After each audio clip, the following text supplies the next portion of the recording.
Good morning and welcome to Morning Movie News, where of course the summer movie season is just getting started. And that means lots of comic book movies and also lots of comic book movie news. As we get ready for approaching films, we talk about films that have just come out and what the next steps are in these franchises that have become the norm of Hollywood. And then of course, other studios want to remind you that their films are coming out next year, so we see a lot of news for 2016 films as well. However, I've had a handful of BTT viewers say, I'm tired of talking about just comic book movie news. And sure enough, 75% of today's episode has to do with comic book movie news. However, I wanted to start off with a non-comic book movie news story, which will serve as a bit of a palate cleanser for all of us, and just a little something for those of you who feel you need a break from the comic book movie news cycle. But then again, as I said, for those of you who enjoy that, the rest of the episode is dedicated to comic book movie news, because there was a lot yesterday. Alright, but the non-comic book movie news story is about Antoine Fuqua's remake of The Magnificent Seven, which is picking up a lot of steam. We had several casting announcements yesterday, or announcements that a deal is being neared, but then also some information about who each actor in the film will be playing, and it sounds actually really good. So let's start out here. Now, as I said, Antoine Fuqua is directing, and this is a remake of The Magnificent Seven, which of course was a Hollywood adaptation of Seven Samurai. So there's a very long and storied history with this film, and that's why the remake here is so important. And also there's a lot of interesting choices being made with the cast they're bringing together. It's almost starting to take on a little bit of a Fast and Furious vibe in terms of the diversity and coolness of the cast. I think this is shaping up to be a big winner. Alright, so of course Denzel Washington will star. And this whole project came together off of the strength of The Equalizer, which he made with Antoine Fuqua. So this is kind of like their reward. He'll star, and he's playing a bounty hunter. Then Chris Pratt, of course, joined the cast, and get this, he's playing a magician turned gambler. What a perfect role for Chris Pratt. I wasn't too enthused about him being in this movie until I heard this. And I was like, wow, that's like tailor-made for him. And I get shades of Mel Gibson's Maverick, a role originated by James Garner on television. But I think that's a great choice. And I also think you can use a lot of the magician's tricks with your gambling. So I think that's going to be a really strong asset to this movie. But it gets even better. Everyone not only are great actors in this movie, but they're all incredibly well cast. Next up, Ethan Hawke is in the film, playing a sharpshooter, but also a war deserter. And we all know how politically motivated Ethan Hawke is in real life. He often takes on roles that have a lot of political aspects to them, a lot of commentary, social commentary as well. So I think he is absolutely wonderfully cast in that role. That's the other thing. Not only are these actors well cast because it fits with their personas and as actors, but I think they're all roles that these actors would be excited to play based on their own interests, both off and on the job. Alright, so then next up, Wagner Moura is in this movie. You probably would recognize him. He's most well known, I believe, for the Elite Squad movie. It might have been two movies, I think. Elite Squad. But then also in Elysium, he was the guy who ran the underground criminal element that hooked Matt Damon up with his exoskeleton to get him up to Elysium. So he's going to star in this as a caballero with a bounty on his head. So I think that's a great choice. Then Vincent D'Onofrio is in the movie. A ton of new fans for this guy after his portrayal of Wilson Fisk in Netflix's Daredevil. But he's going to be playing a villain here as well, an evil mountain man who kills Native Americans. That seems to be his favorite victim of choice. So very interesting role for him. Yet another villain. And I think you're going to see his stock go up considerably. He's also, by the way, in Jurassic World with Chris Pratt. We'll see if he's playing a villain there. He is the head of the corporate enterprise that runs Jurassic World, which of course reports to I believe Mizrahi is the name of the company that owns everything. So there's one other casting announcement, but I do want to say we're getting into some talks about Native Americans, and I hope that Antoine Fuqua, I'm sure he will be, but this is tricky territory after what happened with Ridiculous 6. Maybe for some good publicity, I'd call up all those Native American extras and say, come work on a real movie. So the other person who's in talks, speaking of Native Americans, is Jason Momoa. Now, as I've said many times, while I do like Jason Momoa, I liked what he did on Game of Thrones, I feel he just has a kind of a bad image, I think he throws shade on a movie, considering his track record both in terms of the quality of product that he's appeared in and the way that product has been received by critics and fans. Very low box office numbers for him. We'll see if Aquaman turns things around. I thought that's one of the reasons we all thought it was so odd that he was cast as Aquaman, is he has been given the opportunity to be an anchor for films, but has not proven that he can. So for someone to say, hey, why don't you do it again, is an odd choice. But so he's in talks to star in this film, also as a bad guy, but I wonder if he would be a bad guy, because I know that Jason Momoa has very strong Native American roots in his history, and I think he has a strong identification with that, because you might be aware he has a show on Sundance TV, The Red Road, where he plays a member of a tribe, actually in upstate New York, I believe, so I think that's important to him. So is he a bad guy Native American? Maybe he clashes with Vincent D'Onofrio's character? I don't know. It seems like a weird mix when they have another villain going after Native Americans to have a Native American villain. We'll see.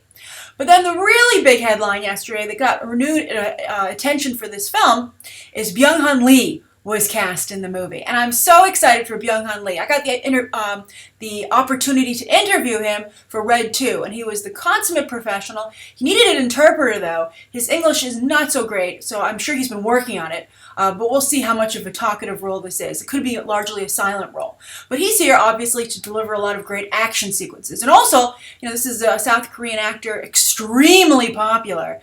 So he, of course, would be a boon to the film in the Asian box office. And this is yet another example of Hollywood working hard to make sure they square away the Asian demographic out in China, Japan, and South Korea. Now, as many of you pointed out, with Katana, I said that was another case of that, but because that's a Japanese character, that's going to be very problematic potentially in China, where relations between China and Japan are not very good. So we'll see. Maybe Byung Hun Lee is a better choice, because in South Korea, he's kind of neutral. But Byung Hun Lee, of course, this isn't his first Hollywood rodeo. He was brought over here by Lorenzo de Bonaventura, a producer, who I actually also interviewed for Red 2. And I think he must have taken to Byung Hun Lee because he put him in both of the G.I. Joe movies, The Storm Shadow, and then also in the second Red film, for which I was interviewing them. And then, of course, Byung Hun Lee is in the new Terminator movie as that film's version of the T-1000. So, great guy, really good team player. Is, again, as I said, a huge professional, very involved in the South Korean film industry, and so I think he's an asset to this film. Who will he play? He's going to play a former indentured servant who's very good with a sigh. So I think that this is a fantastic cast, really well put together, and I'm very excited for this film's prospects. I think it's going to perform like potentially a comic book movie. All right, so that's the first story of the day. Again, a nice little palate cleanser. Now let's roll up our sleeves and dig into some major comic book movie news. All right, so this was a late-breaking headline yesterday on Deadline, and that's that Sony and Marvel are nearing a choice in terms of who will direct the film.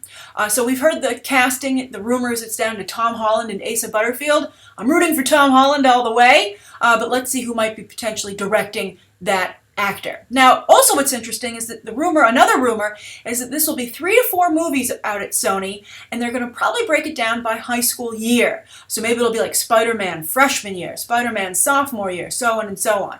And I can see where a studio executive would think that's a good idea, because of course that's how the Harry Potter movies were broken down in the years of study at Hogwarts. And I think that was effective, but I don't think that from watching the movies, as someone who hadn't read the books, I really got a strong feel of returning to school. They all kind of blended together for me. I think I didn't really have that. Also because I think it's based off of the British school system.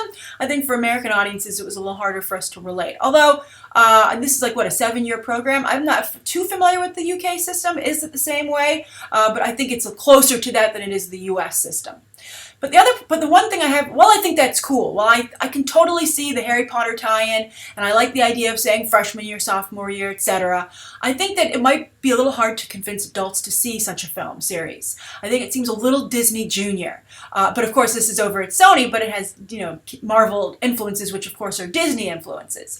So I get concerned whether or not adults will be like, do I really want to spend more time with Peter Parker in high school for 4 years? Am I going to go watch a movie called Peter Parker like sophomore year? That's very High School Musical. Now, of course, that made a lot of money all on its own and didn't need a lot of adults, not counting the parents who will be dragged along by their kids. But then also I would wager that the casting choices don't seem very kid-friendly. I don't think that kids are going to, they don't really echo the talent you see on Nickelodeon or the Disney Channel, which, really capture the attention of child audiences. I don't think that Asa Butterfield or Tom Holland could do that. I mean, just look, Asa Butterfield couldn't get their attention for Ender's Game. How could he for Spider-Man? So we'll see. I do still have a lot of concerns about this. The good news, though, is that they are not going to apparently show his origin story when these movies start. He'll already have been bitten. But that will mean he will have been bitten freshman year. So very interesting. All right, so who are the directors? I'm sure you're like, get to the main part of the story. All right, so this is the short list. First, Jonathan Levine. He directed 50/50 and Warm Bodies. I also interviewed him for Warm Bodies. He was very nice. I was surprised. Some people, on the message boards on Deadline, you get a lot of industry people commenting there, and they said that he had Josh Trank-like aspects to him, which I had not heard of. So maybe that person is like an intern or a junior agent for one of the other people on the list. So they're like, oops, say some bad things about Jonathan Levine. Because I have to say, out of the list, and you can say down below who you think should be chosen, but I would actually go with Jonathan Levine. I thought Warm Bodies was spectacular. It was very funny. It was very exciting, and it had, energetic, I wouldn't call them action sequences, but it had energetic sequences. But I really love the work that Jonathan Levine did there. I thought 50/50 was good as well. Then Ted Melfi from St. Vincent is also being considered. I did not love St. Vincent, so that's one of the reasons I wouldn't go with him. I thought the story was a little weak. I thought the arc, it wasn't strong enough. It wasn't lean and mean enough, as an independent film should be. Jason Moore from Pitch Perfect. That had a pretty good tone to it in terms of comedy, so I can maybe see going with him. John Francis Daley and Jonathan M. Goldstein, who are going to be apparently big names in Hollywood, perhaps next Phil Lord and Chris Miller, because there's big buzz for their Vacation film that's coming up. That has very strong buzz, and Vacation is supposed to be the next series in the National Lampoon's Vacation franchise, with Ed Helms taking over as a grown-up Rusty. And I believe that Beverly D'Angelo and Chevy Chase do return. So that has tremendous buzz, but having not seen it, I can't speak for it. But then also Jared Hess is on the list. Napoleon Dynamite, Nacho Libre, and the upcoming Masterminds. I think that's a huge mistake. I wouldn't let him anywhere near a major property like this. Now, some people are saying, well, this is just the same as Mark Webb from 500 Days of Summer. Aren't you going to have the same problem? And then some people are saying, but what about the Russo brothers? What about James Gunn? These guys prove themselves again and again and again. So I think there are arguments to be made in both cases. I do think that I think the casting is more important than the director. I think the writing is more important than this. And also a lot of people, by the way, were like, what happened to Drew Goddard? And the rumor is that he is persona non grata at Marvel after dropping out of Daredevil and midstream to go do a Sinister Six movie. So he's out entirely over at Sony. So while Sony's calling the shots, apparently Marvel is like the consigliere, or the mob boss. Actually, I believe that's the bigger term, I think. And is like, no, don't do that. All right, so sorry, Drew Goddard, but you're dead to Marvel. Go call up DC and make some friends over there, or Fox. Go work on their Marvel properties. All right, so I'm curious, who do you think? My choice out of that is Jonathan Levine. I think he'd do a great job. He already did genre filmmaking with Zombies and Warm Bodies, but we will see. All right, so I just think this seems a lot like the same old, same old. There's just such a huge sense of deja vu. It is Mark Webb again. It is Peter Parker again. It's really hard to get too excited about this, but we'll see. As the picture starts to come together more and more, maybe they can change our minds. All right, so here's a really crazy story that really captured everyone's attention yesterday. It was trending on Twitter for hours, and that's that Martin Freeman has joined the MCU. Martin Freeman! Watson from BBC's Sherlock, our Hobbit, from the Hobbit films. And I just think this is Bilbo Baggins. I just think this is absolutely wonderful, wonderful news because I love Martin Freeman. But for the heck of me, I have no idea what he's doing in Civil War. We just went over Civil War. It's super crowded and there are no other roles available really. So I was joking about this yesterday with Matt Colby, who is a freelance editor here on Beyond the Trailer, and he does those videos that have like the history of an actor on their. So far we've done Jennifer Lawrence, we've done Ben Affleck. So he edits the clips for that together and does that research. So we were joking about it, and we decided, first he was like, well, maybe it's a political thing, maybe, he's one of the politicians who works on it, and then we both came up with the funny idea that he maybe registers the superheroes, which could be really funny, right? If Martin Freeman shows up with a little clipboard or an iPad and is like, what's your place of residence? When did you start crime fighting or being a vigilante? I think that would be absolutely hilarious. But I have to say, maybe he might be playing Uncle Ben. Maybe they won't do the origin story for Spider-Man in the Spider-Man movies because they'll show it in Civil War. I don't know. Maybe Aunt May will die and they'll keep Uncle Ben alive to try and make it interesting. But I think Martin, if I had to guess, that would be my strong guess. Maybe that he's Uncle Ben. While I'd love to see him do the other comedic bits, I think that Uncle Ben, Martin Freeman, is just such a delight and is so likable that, maybe he has to talk, this is growing on me. Here's my theory. Tony Stark wants Spider-Man to register and to be the face of the registration movement, be it unmasking or, he doesn't have a mask. We'll see. But being a minor, somebody has to walk him through that. So perhaps that's his Uncle Ben. And maybe Uncle Ben will get killed in Civil War. We'll see. Although if he has to die as a result of Spider-Man's negligence, right? Or the whole thing doesn't work. Maybe Spider-Man's negligence in some other way. We'll see. But I think he'd make a great Uncle Ben. I think his age would fit more with the high school version of Peter Parker, and also just to put a little bit different spin on it. And I also think it would add I think Martin Freeman is great at adding human quality to things. And I think that it would be wonderful to see him react in a very human, civilian way to this world that Tony Stark and Steve Rogers have put together and this crisis that they've built. And while also I can see Martin Freeman standing up for his ward, for his nephew that he's looking after. So I think that could be a great role. But no, you have no idea. We have no idea what he could really be doing because Martin Freeman is a surprisingly strong actor with a lot of diversity. If you've not seen Fargo on FX, go see Fargo on FX. It's a fantastic show. Billy Bob Thornton is also amazing on it, but Martin Freeman plays a despicable human being, and he is fantastic at it. So I definitely think that Martin Freeman could do a lot of different things for the MCU, but it'll likely be short-lived. But then I would think, Martin Freeman, why would you do that? Although Uncle Ben is such an iconic role, and if it's a big role, that could be really interesting. We'll see, but that's my guess. I'm putting it all on Uncle Ben, and let's see if I'm right. All right, so there's so much comic book movie news today. It's actually the fourth story as well. And instead of a viewer question, I have a question for you.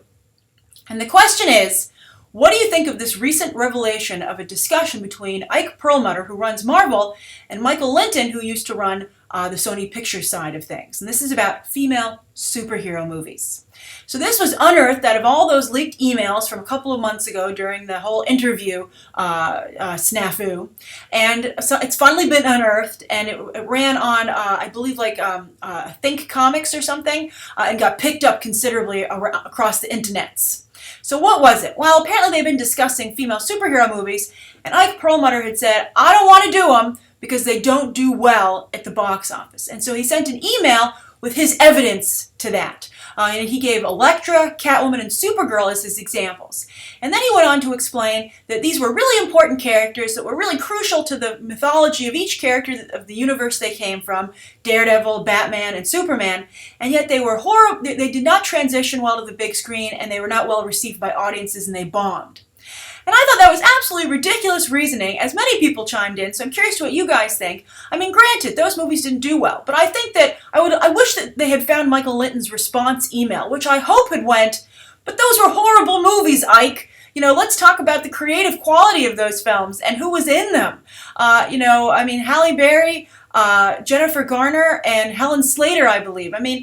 Those were never big actresses. Halle Berry, of course, had won an Oscar, but a lot of people were left scratching their heads over that. And Jennifer Garner had transitioned from television and was coming out of a movie that nobody liked. Who in their right minds would greenlight a spin-off off of Daredevil? If you're going to mention Elektra, you should mention Daredevil, the whole initial domino that got that whole thing, heading towards the crap heap. So it's a ridiculous situation, but it just is a little bit of a window into Hollywood thinking. So it's disappointing, and also for it to come from within Marvel. Ike Perlmutter, I'm going to be the bigger person, but, as you guys know, I have my own experiences with Marvel. He's a bit of a scourge on the company, and he continues to hurt it. And he's also the one, of course, who got upset with Drew Goddard, as we know from these emails, and insisted that, I'm sure he's the one who handed down the notice that that guy could not work on any Marvel properties going forward. So, Ike Perlmutter. Both someone who's helped bring Marvel into its current success, but also holds it back into the Stone Age. All right, so that's today's morning movie news. Thank you so much for tuning in. Please write down below what you think of today's top 3 stories and that question I had for you about female superhero movies. Do you believe that they can do well? I think they can. Frozen, Hunger Games, the Divergent series, Twilight. Clearly, women can get people into the box office these days. And of course, you can see what happened, how defensive people have been of Black Widow. So we'll see. I think the obvious answer here is just to make these movies and bring the budget way down so it's less of a risk. And then see if people actually show up. Make everyone who's complaining, like myself, about a lack of diversity in terms of gender and ethnicity in superheroes, and see if they actually show up and buy the tickets. And then the argument will be settled. But you can't keep using these examples that are not even good to begin with from like a decade or even more ago.